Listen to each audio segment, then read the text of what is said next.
各位网友，大家好，今天是2021年8月23号，星期一，欢迎大家参加王姐每日观察直播1的节目。我们今天有2个主题，第一个，杭州书记落马，习近平知道吗？第二个，台湾疫苗面世，蔡英文直播接种啊。那么台湾疫苗面世，这是一件令人高兴的事情啊。但是有2个，有2堆人不高兴，一个是中共，一个是国民党啊，他们不高兴。台湾人民应该感到高兴，因为台湾有自己的疫苗。我们先讲第一个啊，中纪委、国家监察委8月21号通报，杭州市委书记周江勇涉嫌严重违纪违法，目前正在接受纪律审查和监察调查。啊，周江勇是2017年中共19大以来，浙江省第1名落马的高官，也是今年第21名中管干部啊落马的中管干部。中管干部就是中央组织部管理的干部啊。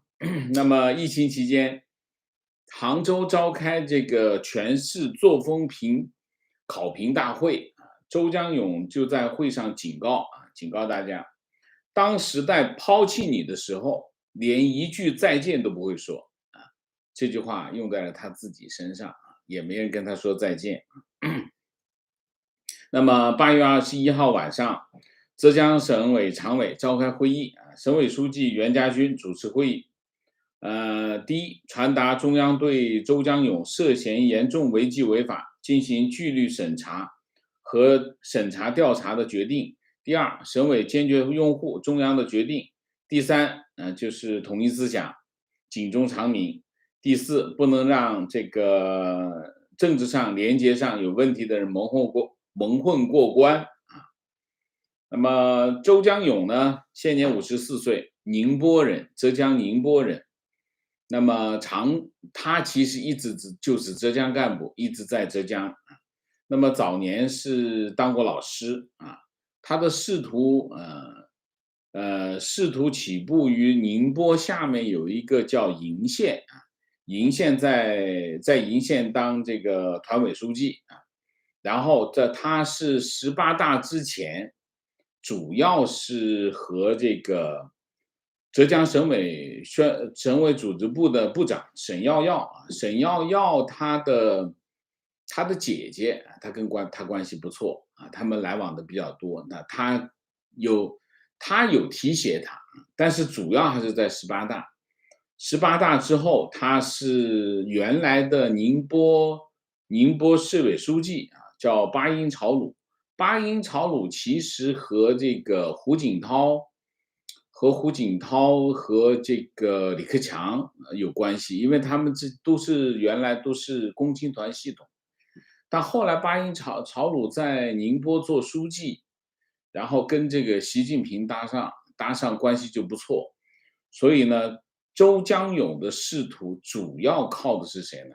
巴音炒卤帮他跑官啊，所以呢，他18大以后就开始这个进入快车道啊，然后就是05年啊，05年先是在象山当书记，象山县委书记啊。然后是10年是宁波杭州湾管委会主任，12年啊，这宁波杭州湾新区的党工委书记，然后到了15年就开始上舟山的书记市长，然后就温州书记，然后再调这个温州书记，然后再调杭州，这2018年去的，2017年是温州市的书记，2018年就到了杭州当这个书记，杭州市啊。那基本上来说，你可以看啊，浙江省有几个主要干部，一个是省委书记啊，省委书记叫袁家军啊，原来是航天部啊，航天总公司的，从航天系过来。一个是省委书记、省长，一个是市委书记，市委书记当然是杭州市啊。那么市长，那么你看主要的几个干部大概就是这些干部。那么这个周江勇是，你怎么着也是杭州浙江省第3号人物吧，差不多吧啊。那么如果以这个情况来看呢，这个周江勇的落马是让人有想法的啊。周江勇的落马非常突然，8月21号8月20号他还参加这个杭州市碳达峰的这个碳达峰碳中和工作会议召开，他主持啊。那么8月17号到19号，他参加浙江省的代表团去新疆这个学习考察，然后这个他去看望杭州市在新疆的援疆干部和这个企业代表。然后这件事情的事发经过是怎么回事呢？这里面有一个人很关键，这个杭州有一个很有名的女律师叫胡敏春啊。胡敏春呢，她丈夫呢是个官，是宁波海曙区的区委书记啊。海曙区的区委书记6月1号被查啊，双规啊，就纪委不抓他，抓他完了以后呢，其实胡敏春是一起被抓，完了以后呢，他就放出来，6月初就给放出来，放出来这胡敏春就开始捞人啊，捞人呢，他去找谁呢？找这个周江勇，杭州市委书记周江勇，还有一个是谁呢？浙江省人大常委会机关党委副书记马晓春。他们这3个人关系好，为什么呢？都是宁波人，而且都在这个温州啊、杭州啊当官，而且这个马晓辉还曾经是这个胡敏春的老公啊，朱梦行的老家当过县长，所以他们关系很好啊，他们是有密切的关系的。所以呢，胡敏春一出来，赶紧去找这个周江勇跟胡小春，而且胡敏春跟周江勇和马晓辉呢都有关系，都有这个桃色关系啊，他们都有关系啊。然后他一出来，赶紧就找他帮忙捞人。然后中间还有一个人叫张水堂，张水堂呢，其实在2014年就已经退休了，70多岁。他原来是省委副秘书长啊，副秘书长负责什么？负责接待工作。这个人就会搞关系啊，很擅长搞关系，负责接待。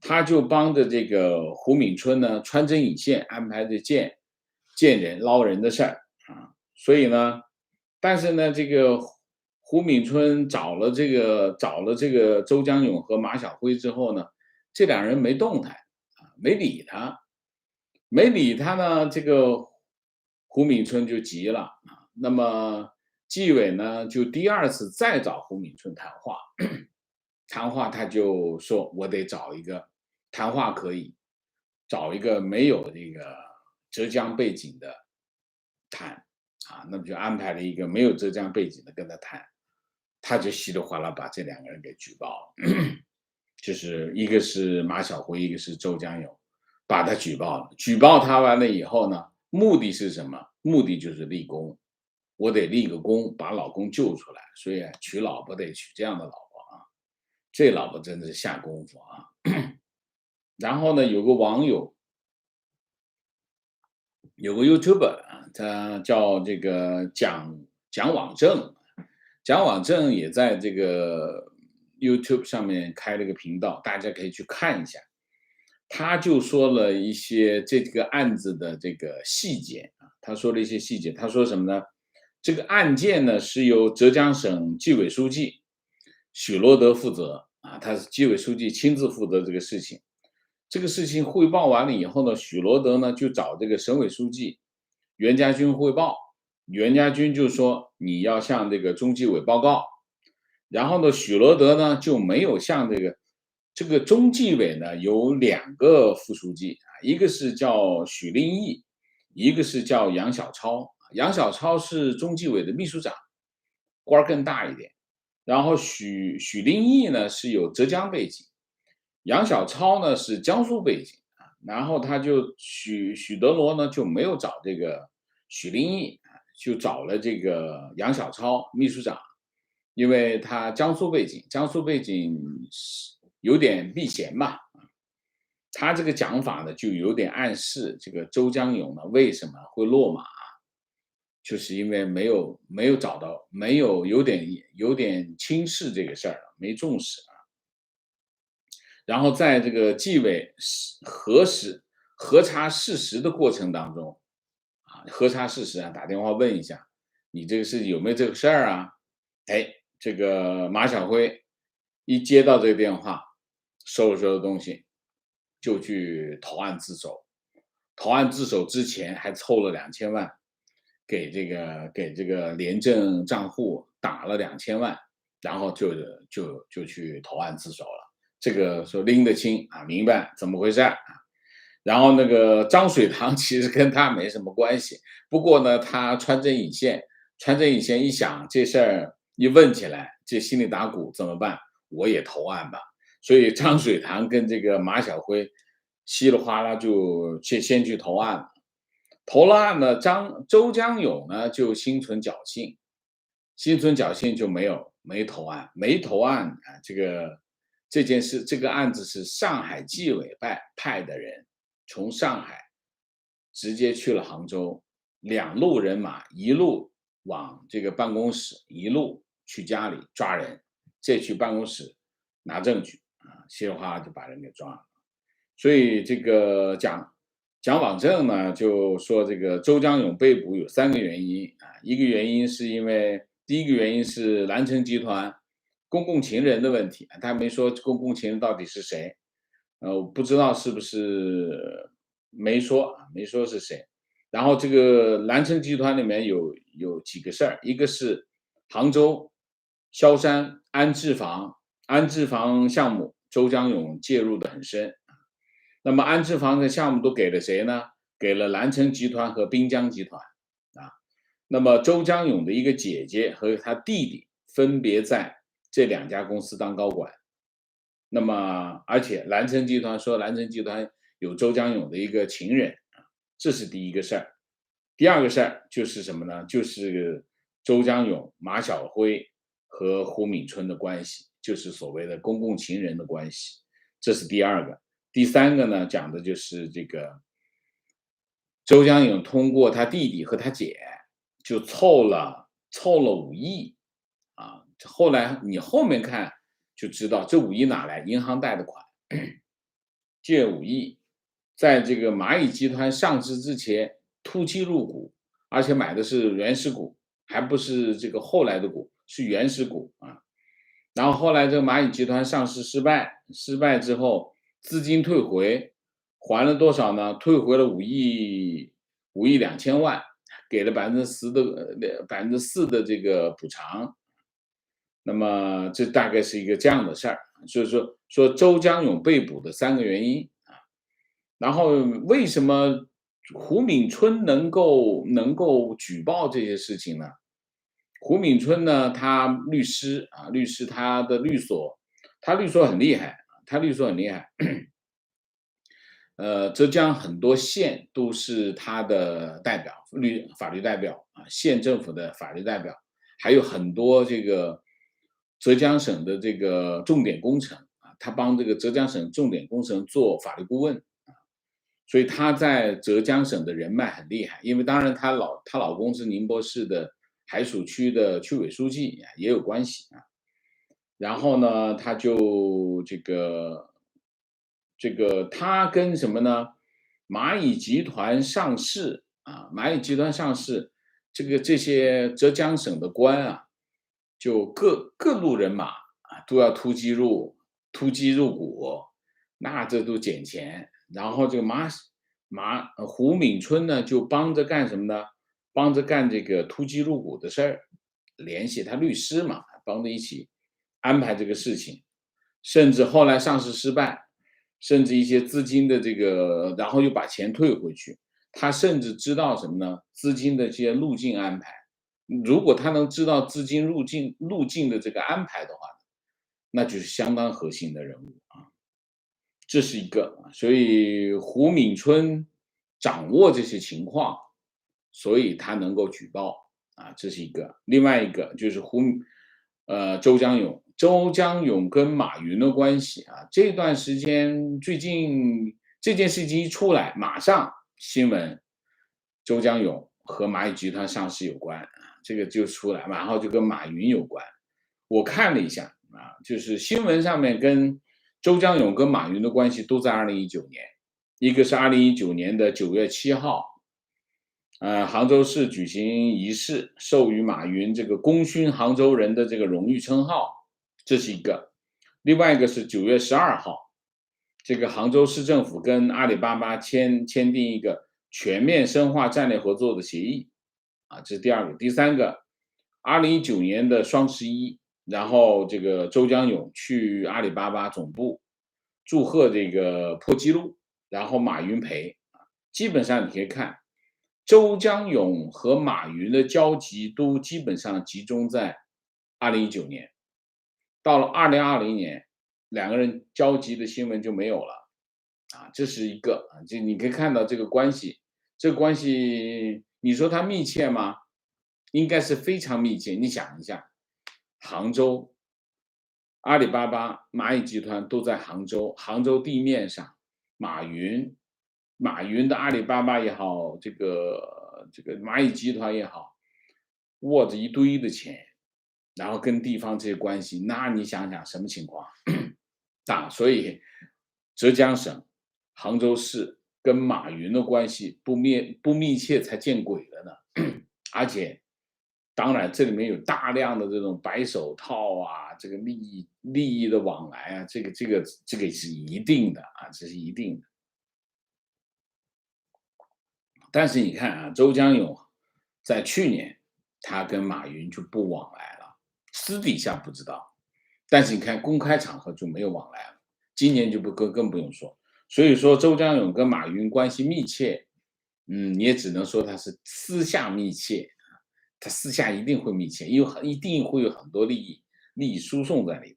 所以蚂蚁集团这个，阿里在8月22号发声明说，网传相关人员入股蚂蚁集团不实谣言啊，然后就说蚂蚁集团上市的过程当中，这个按照两地的法律啊，过程公开透明，不存在谣言中提及的相关人员入股的情况啊，不存在突击入股和退款相关情况啊，这基本上都是胡扯的，例行公事都要说一下。然后也没有和这个谣言中提起的律所啊，就是胡敏春啊，胡敏春意思就是指的就是胡敏春啊，有任何形式的业务合作，然后就是大概就是声明一下。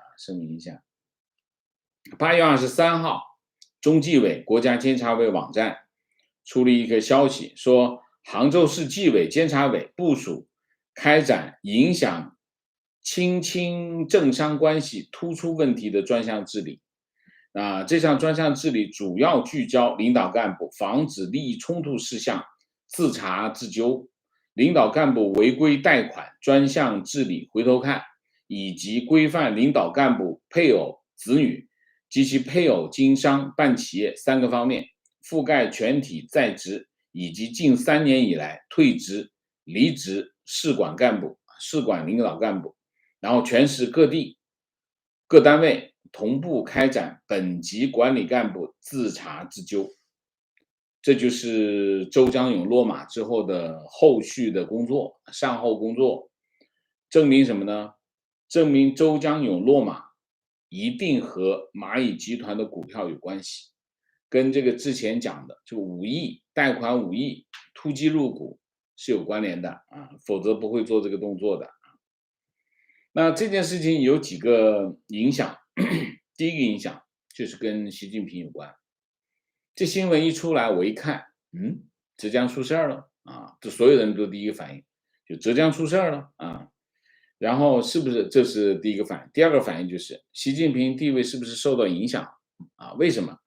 因为你想一下，习近平在浙江干了5年书记，那基本上是深耕浙江。我相信浙江的处级以上干部，习近平都会过问，因为他在那儿待了5年而且浙江干部，习近平身边的主要干部主要来自2个地方，一个是浙江，一个是这个军工系，我念给大家听一下浙江他从浙江带出来的干部他们叫枝江新军为什么叫枝江新军呢？习近平在浙江当书记的时候，他在浙江日报上，写一个专栏叫《枝江新语》，他写一个专栏，当然不是他写的，就登一个专栏叫《枝江新语》，讲他的一些想法什么的所以呢，大家就把这个习近平从浙江带出来的干部叫什么呢？叫枝江新军，浙江也叫枝江，因为那个形状像个枝然后他的浙江新军成员是谁呢？比如说这个黄坤明中宣部长，这都是浙江带出来的干部。黄坤明，然后是这个苏国珍是中纪委驻中办纪检组的组长那么就是看着中纪委看着中办，然后是这个钟少军，中央军委办公厅主任这都是实权人物巴音朝鲁原来是宁波市委书记，后来调到吉林省当书记然后陈敏尔，重庆市委书记夏宝龙是现在是港澳办主任，原来是浙江省委书记，后来退休。然后这个香港出事儿的时候，就是香港事变是在夏宝龙手上干的就是夏宝龙的祸国殃民还有一个李强，上海市委书记，楼阳生，河南省委书记就出事儿的，就是这个谁，这个李克强去河南兴师问罪，找的是谁？就是楼阳生然后应勇原来在上海当市长，后来这个疫情爆发，然后湖北省反应迟钝最后是撤掉省长书记呢就谁去接？上海市长应勇去接湖北省委书记。还有一个就是盛海雄是中央广播电视总台台长那么这基本上就是枝江新军，就这些人。然后军工航天系基本上也是习近平用的比较多的人。你比如说马兴瑞是广东省省长，原来是航天科技的总经理马兴瑞去广东省当省长，他是先去深圳当书记，然后再调广东省当省长。原来呢，这个节目里面当时是说谁呢？说周海勇是本来要去深圳去接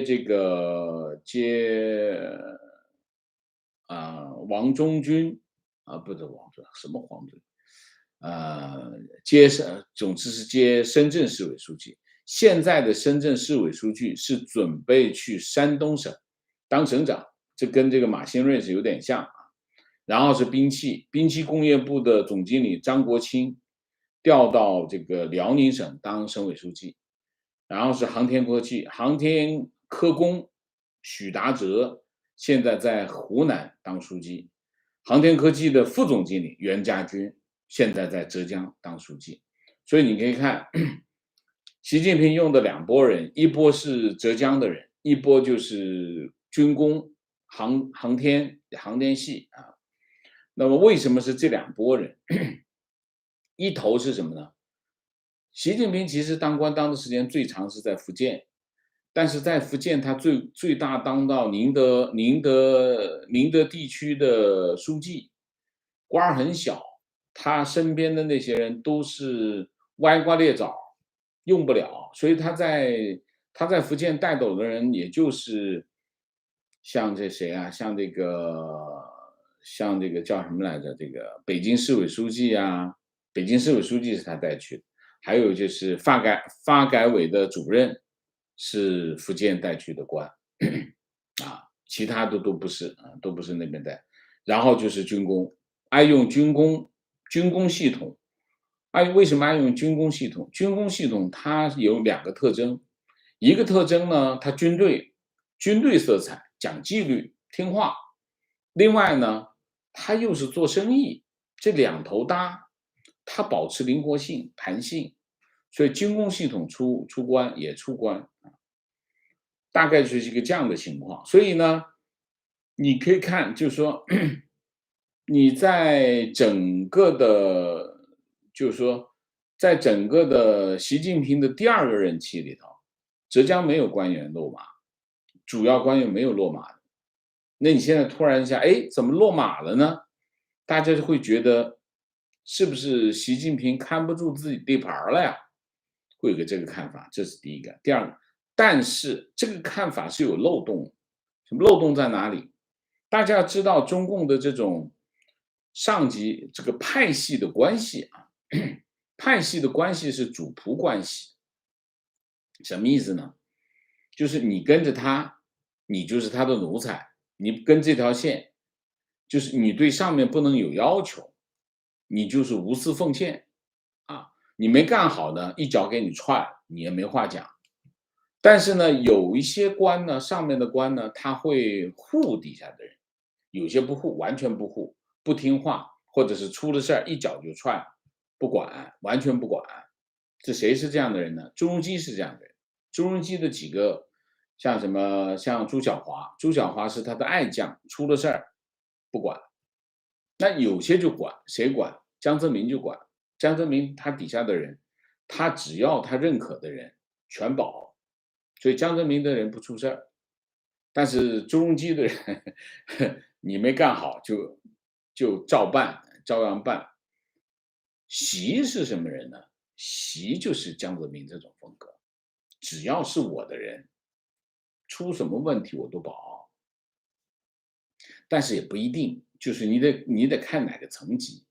所以这个级别呢，则杭州市委书记这官儿说大不大，说小不小啊。说副省级官员，你说不大吗？当然很大。杭州 G20峰会那出尽了风头，都在他手上办的。所以你说他办事不力吗？你说 G20峰会这么大的事儿，在他手上办成的，你说不重要吗？也重要。他有没有给习近平长脸？也给习近平长脸。但是为什么这就出事儿了呢？所以为什么说这件事情能不能反映习近平的地位受影响？有影响，或者是反映了习近平的地位没以前那么猛了呢？你也能说得过去啊。所以这件事情我们只能存疑，不能够没有结论。那7月31号到18号、15号，北戴河会议。你看北戴河会议在7月31到8月15，然后8月16开始这个又回来活动啊，像这个李克强17号啊，李克强16号国务院常务会议啊，那说明北戴河会议结束了啊。然后17号，习近平主持召开中央财经委，我们刚之前讲的，推出这个共同富裕的一个口号。然后18号到19号，李克强就去了河南，就找这个楼阳生兴师问罪啊。20号，这个人大常委会闭幕，然后这个不表决，把这个反外国制裁法引入香港的这个决议，这件事就是摁住了啊。所以为什么我们会讲，你看这一系列的动作跟习近平都有影响，都有关系啊。那么大体上这件事儿呢，可大可小，我们继续关注吧啊，因为这件事情，大体上事情的来龙去脉大家都知道，但是有一点，习近平知道吗？一定知道，袁家军、中纪委肯定要向他汇报，因为这是中管干部，中管干部是中组部管理的干部，第21个。那你在处理之前不向习近平汇报，肯定不可能啊。但是习近平为什么不保他？习近平是那种，就是那种山大王作风，跟我混，好吃香的喝辣，是这种做派。为什么不保他？是保不住呢，还是不想保，还是怎么说？不知道，但是肯定是有问题啊，这件事情肯定有问题。好吧，这是一个啊，今天主题一，主题二，去讲讲台湾疫苗面世啊。台湾自行研制的疫苗叫高端疫苗，7月17号获得紧急授权使用，8月23号正式上市。台湾的蔡英文总统在电视、脸书直播接种疫苗啊，一下就打完。然后他7点30分去啊，然后护士在镜头面前拆开疫苗，把疫苗举起，这是高端疫苗啊，展示给大家看，然后就打，打完以后蔡英文说没什么感觉，蛮轻松的啊。那么然后这个总统府发言人说，蔡英文总统接种疫苗后继续进行安排好的行程，健康状况良好，这就比这个什么呢？这就比习近平强啊！这就比习近平强，强在哪里？强在公开打疫苗。你不是说国产疫苗，你肯定作为一个总统，你当然要支持国产。所以你现在可以看到，为什么蔡英文一直没有打疫苗，就留着等着国产疫苗出来。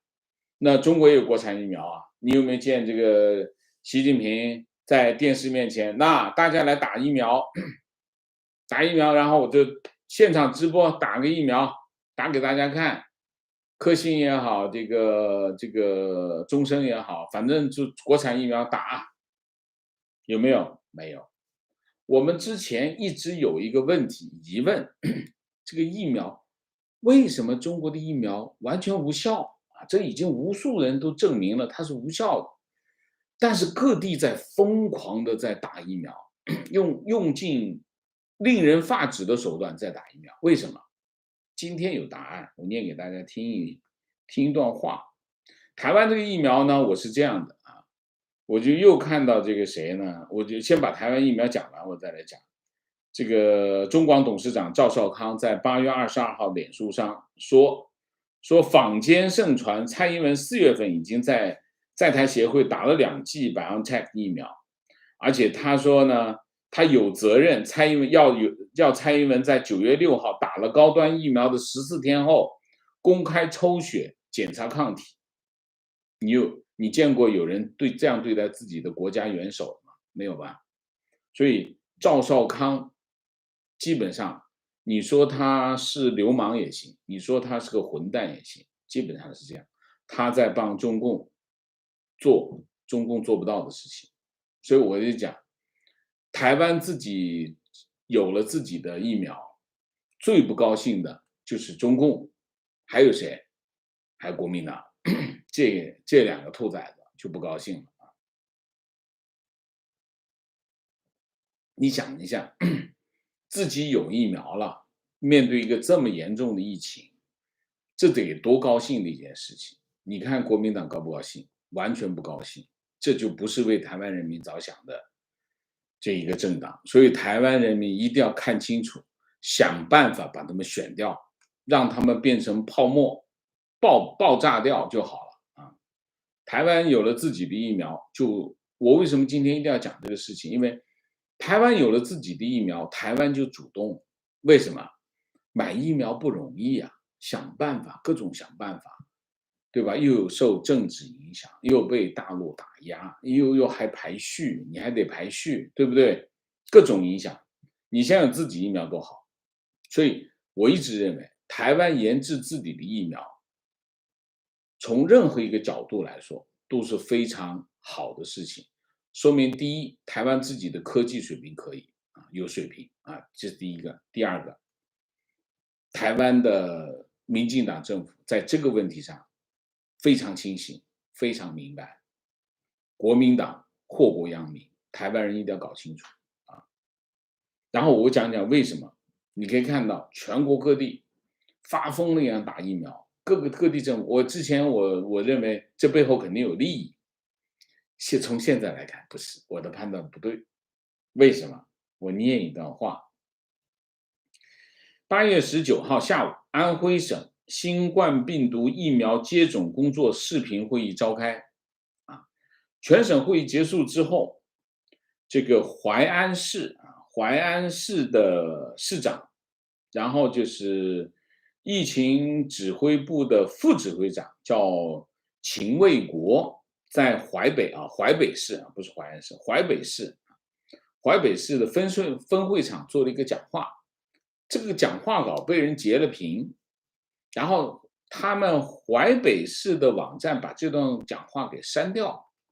他在会上这么说，他说秦卫国说的8月底前完成10亿人的接种覆盖，10月底前完成10亿人的接种覆盖，这是习近平总书记亲自审定，党中央、国务院确定的目标。全市各级各部门要站位提高，措施再落实，勇于担当，主动作为，紧盯目标，标向齐发，补齐短板，堵塞漏洞，想尽一切办法做到应接尽接，一人不漏，坚决打赢疫苗接种的人民战争。听懂了吗？这件事情在10月底之前完成11亿人，要接种11亿人的接种覆盖，这是谁定的？习近平亲自审定的目标，然后变成了党中央、国务院确定的任务。这就是为什么各级政府发了疯一样的去安排打一个完全没有效果的疫苗。所以在整个的疫情防控过程当中，完全不考虑疫苗的因素，但是又在动员全国各级政府的力量在做这件事情，这就是当今中国我们见到的一个非常壮观、非常荒谬的一件事情，就发生在中国。原因是什么？原因就是习包子亲自定了一个这样的任务出来。这件事情又是什么？祸国殃民。好，我们今天这2个主题就讲到这里，我们下面进入互动。进入互动之前，温馨提示，请大家点赞，请新来的网友订阅，请大家加入我们的会员，支持我们。现任OK，支持我们做更好的节目啊。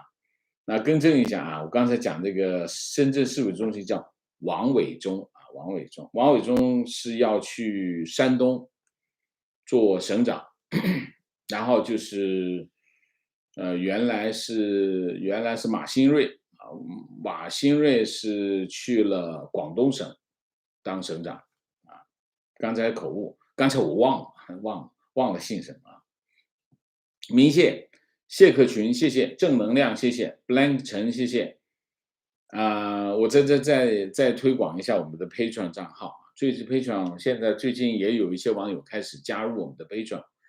加入 Patreon 有2个好处，就是大家在我们的视频的下方可以看到 Patreon 的那个账号的链接，大家可以如果需要的话，可以点那链接去登记注册我们的 Patreon 账号。Patreon 呢，它这个平台有2个好处第一个好处呢，它没广告，所以一些不愿意看广告的网友，但是又不愿意去买这个 YouTube 的这个账号 ，YouTube 有一个Prime 的账号，Prime 的账号你买了给了钱以后是不用看广告，但是呢，有些网友不想订它，那你就可以订我们的这个 Patreon， 你就可以在 Patreon 上面，它是没有广告，你可以安静的在上面看我们的视频，这是一类用处。另外一类就是我们在 Patreon 上面设计了一个产品，这个产品就是我们每一期的音频节目我们会放出来之后呢，有些网友在国内或者是帮国内的网友呢，订这个账号，就可以在国内不用翻墙，就可以听这个音频这是我们 Patreon 的另外一个功能。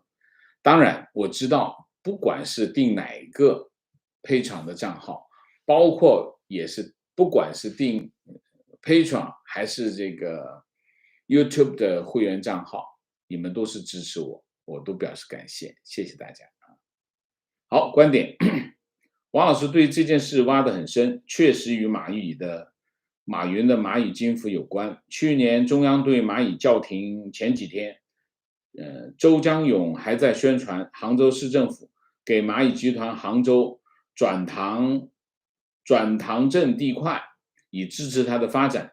之前杭州一直都给阿里开绿灯，阿里是杭州的一块金字招牌。谁知道中央政策变化那么快，突然打击阿里，周江勇的政治敏感性不够，在江和习的派系夹缝中很难厘清两派的斗争，站错队了，这次没有逃过一劫。我不知道是不是站错队了啊，有点难吧？你想一下，阿里在浙江，在杭州，那你是杭州地方官，你得配合他，他对你很重要，影响很大。杭州我看有一大块的 GDP 来自于阿里和它周边的生态，整个的阿里巴巴，它周边形成一个非常庞大的生态，有很多的企业是靠它。我想讲的不是全国开网店，就是在杭州，你就围着杭州，围着阿里巴巴吃饭，一大票生态。所以你说他对他当然要全力支持，甚至他们有一个区，他所在那个区叫什么区我忘记了，专门成立一个工作组，派驻在阿里巴巴，就是有什么问题你就不用去跑市政府，你直接就在阿里巴巴自己就在这个找他们打个招呼，这下就给办了。所以你想这个，我说中国成功，经济成功，经济起飞，其中有一样东西是什么？就叫重商主义，这就是重商主义。情况：杭州2个市委常委、3个副市长今天晚上被抓，明天官宣。OK， 对，市委书记倒台，那就这个会一连串的，会抓一连串的人啊。情况：4年前参加某一线城市纪委干部培训会，介绍典型大案中有一例是关于报社编辑帮人有偿发稿被抓，但是这种小案被用作会上典型，感觉反腐好像没什么动力。OK， 观点：习近平是不想保周江勇，习不喜欢马云，一是埋怨周和马走得近，二是想借这件事情趁机搞一把马云。马云不需要再搞了吧？还要搞，都已经踩到脚底下了，还要搞，我觉得，搞，反正习近平打击马云都已经在地上了，趴地上了，我觉得关系不大吧。他想怎么搞的都可以呀，你多少，你都已经蚂蚁有个工作组，这个阿里巴巴有个工作组，你还想怎么样？对不对？都看着他们，一天到晚看着他们，你还想怎么打击？提问，请问王老师，航天系以前和江绵恒的关系很深，怎么变成了习近平信任的系统？航天系是习近平用的多啊。我们要知道，事情是在一个发展的过程啊，是一个发展的过程。习近平就是江泽民推荐的，隔代指定，习近平就是江泽民指定，所以在这个问题上不存在，他们刚开始是没有问题，所以他们的人脉很多重叠，这个很正常。你想一下，在习的第一个任期的初期，他也没有上来就翻脸，他没沾完脚跟，他也不敢翻脸，所以他刚开始的关系不会太差的。当然后来是翻脸，是因为利益双方实在是不能相容了，那才翻脸。所以我不知道这里面我不能够讲某一块跟某一块，还是要具体到人，才能看得清楚这个事儿。我也没有花太多的时间去研究江、习、胡他们之间的人脉之间的这些东西，我没研究的太多时间，因为我主要还是在研究政策，所以我今天因为涉及到这个议题，所以我就跟大家讲讲，好吧？观点，政府现在在推高端，主要还是国外的疫苗供货不顺利，Delta 变种带来的压力实在太大，政府想冲高疫苗施打率来预防应对，非常对。情况家里是基层诊所，有支援疫苗注射，包括快打站，看太多 AZ 和 Moderna 的不良反应。我自己打了 AZ，今天家里诊所打了100位民众的高端，反应都很好，没有问题。OK，会有不良反应，一定会有不良反应，我也有不良反应，但不良反应很正常，疫苗一定会有不良反应，因为这是你的生理上的一个自然反应。但是是不是有不可接受的不良反应，这个很重要。有一个完全没有不良反应的疫苗的话，说明什么？通常说明这个疫苗的浓度不够啊，它对人的保护性也没那么好啊。这是我自己的体验，没有专业的医学的内容啊。情绪，身为台湾人，且本人和家人都在第一线基层诊所服务，很高兴看到国产疫苗终于开打。有时候很气那些被媒体误导的台湾人，宁愿相信满口胡说的白道带风向的政治人物和名嘴，跟随他们拼命的黑那些在医界口碑良好的医师。国民党为了党主席选举，甚至还要发动公投，否决掉高端疫苗的 EUA。有时候只能自我安慰，这就是台湾抗疫能成功的原因之一吧。因为政府不能只做到好，要做到好到让人很难挑出错才行。这就是民主政治。民主政治好处在哪里？就算你做对了，就算你做好了，都有人挑毛病，这挺好。其实这件事情得益的是谁？得益是台湾人民。民进党政府不断的被国民党挑毛病，所以民进党很小心，不能够给人一口实，所以必须不能有漏洞，一有漏洞马上被人挑出来，马上去改，这是好事。从整体来说，这是一件好事。这件事情反映了民主政治对人民的价值啊。观点，那些不打高端的人还一直阻止别人打高端，他们想要外国疫苗，却又要别人放弃高端来跟自己挤名额。可以肯定，这些人不是蠢就是坏啊，主要是坏，我觉得啊，就是国民党啊。观点，高端疫苗虽然已经有中和抗体的数据，但是2期完全解盲依然要等到10月。民进党提早3个月就授权 EUA，并且开始施打。假如未来3个月的安全期、监视期发生问题，这样岂不是让高端疫苗背上政治风险？这种做法实际上是在伤害国产疫苗的信誉。可以呀，你可以过3个月，但是你要付出代价，你愿不愿意负责代价？所以这个问题，民进党做这个动作是在牺牲自己的，他其实在冒一个政治风险。民进党这个动作，所以这个网友说的不公道。民进党完全可以过3个月来做这件事情，不管3721，我就等他3个月之后来。但是民进党政府觉得，我现在疫情上来，我必须上。这样的话，虽然有风险，但是国民安全更重要。因为你要知道，疫苗是什么？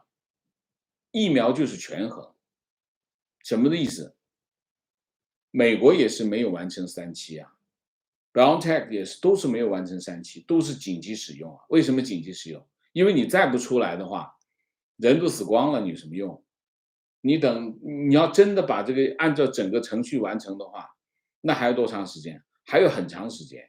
所以在这个问题上，我认为民进党政府做的非常的正确。虽然他冒了政治风险，他是冒着自己的政治风险去做这个决定，所以不是说搭上疫苗的信誉，不是搭上是搭他自己的政治风险。所以这个问题你这个讲的是不公道，他这么做这个决定不容易的啊。我是觉得民进党政府做这件事情有担当，做得很对。但是你说会不会出问题？当然会出问题，因为它还没完成啊，其他都是没完成啊。BioNTech 也是有风险啊，这个 AZ 也是有风险啊，这个 Moderna 也是有风险啊，它都没有完成啊，但都是紧急使用啊。如果按照正常的来搞的话，可能还得搞1年时间，它才能够完成所有的动作。但是行吗？不行嘛，不可以嘛，不可以，不可以，那怎么办？那你就要权衡嘛。所以他冒着这种风险来做这个动作，目的是什么？还不是为了国民的安全。所以这么去评价民进党政府，我认为这是不公道的。观点我一直认为，国内大力推广接种国产疫苗的原因是，先全民接种国产疫苗，然后复必泰作为加强针，两种都接种后，媒体会宣传国产疫苗的有效性。复必泰和国产疫苗哪个有效？其实领导心知肚明，我认为是不对的，你这个猜测是不对的。为什么？没有那么大的量，跟不过来的，复必泰打不过来，它没有那么大的产量。所以你的这个预期是不正确的啊。情况，重庆开始全面筛查没有打疫苗的人群，没有打疫苗的人被威胁记入个人征信记录，影响子女就业就学，雇主还面临员工不注射疫苗被罚款的风险。就开始各地看，你可以看到哈，各地做这个动作，已经到了疯狂和令人发指的地步。你现在知道原因是什么？原因就是这件事情是习近平亲自部署定下来的任务，各地的官员不完成，乌纱不保，所以一层层压下来，就变成这个样子，就是疯狂。所以这是当今人类社会非常壮观的一个非常荒谬的事情，就是一方面你在疫情防控的过程当中完全不考虑疫苗，就是清零，对吧？你清零就不考虑疫苗的效果，因为知道疫苗是没有效果，所以整个的防御策略是没有疫苗的策略。这一头呢，全国十几亿人口，每人必须打，这总书记一句话变成政治任务，层层压下去，不打完有问题撤职，这就是当今中国的荒谬。观点：大陆疫苗本身的定位是二次防护啊，这胡扯。二次防护，什么叫二次防护？一次防护为什么不做？做二次防护，你这不神经病吗？你说。情况：假期初期回国的海外人士，就算打了欧美疫苗，还得15天隔离期。现在假期结束，第一次出国的中国留学生打了国产疫苗，国外学校也要求15天的隔离，因为欧美国家不承认国产疫苗，这样来回2次隔离，不知道什么时候可以结束。中国的目的是什么？中国隔离他明明知道欧美的这疫苗是有用的、有效的，他还隔离你，目的是什么？目的只有一个，你别来。而且政府推出这种就是完全没有必要的隔离措施，显示我防疫态度，防止这个叫什么外防输入的这个态度坚定，我没事，所以怎么严格怎么来，而且最好是不要来，这是中国的态度。至于海外的态度，因为中国的疫苗无效，全世界都知道，不是我知道，也不是我们的网友知道，全世界都知道，为什么要承认？这两个是不同性质的啊。提问：我也被社区的人员打电话催促打疫苗了，已经第2次让我打，但是我不想打这种会有不良反应的无效疫苗。请问王老师，这种和计划生育一样的政策，目的是什么？习近平不知道疫苗无效吗？是权力的任性，还是习有更大的计划？我不知道习有什么计划，但是别人讲的，这是他自己讲的，这是习的亲自部署的任务。他知不知道疫苗无效？我不知道他知不知道，也许他不知道，底下人不告诉他也有可能。但是这个问题，不良反应一般来说，它既然无效，理论上来说不良反应不会那么强烈啊。理论上来说，虽然我在网上看见也有很多打了疫苗出问题的，但理论上来说，既然你药效没那么浓度没那么高，打完疫苗之后连这个抗体都测不到，说明什么？说明你的这浓度不够嘛，浓度不够，理论上反应不会那么强烈。当然，这里面还有一个问题，就是疫苗质量的问题，疫苗质量不可靠，中国疫苗打死人的情况很普遍，所以我不知道怎么说，但是为了你的生活和工作，你还是要打，我觉得还是要打。为什么？因为你看这个中共这个从上到下这个疯狂劲儿，你不打，迟早要打。不打你最后面临的后果很严重，他这征信都出来，你说说看。所以这个问题，当然中共做事情也是连滚带爬，漏洞百出，也不一定那么严密。这里面就每个人根据自己情况决定嘛。前提是什么？前提是不要影响你的工作和生活，以这个为前提。提问，请问王老师，习近平亲自下接种疫苗的任务，现在证明疫苗无效，全国疫情此起彼伏，难道习不需要承担政治责任吗？当然要承担政治责任，但问题是你没有选票啊，怎么让他承担这个政治责任呢？全世界一个正常的民选的政府，他承担政治责任的后果是什么？选民把他选下来，你中国没有选民，没有选票，你怎么让他承担政治责任呢？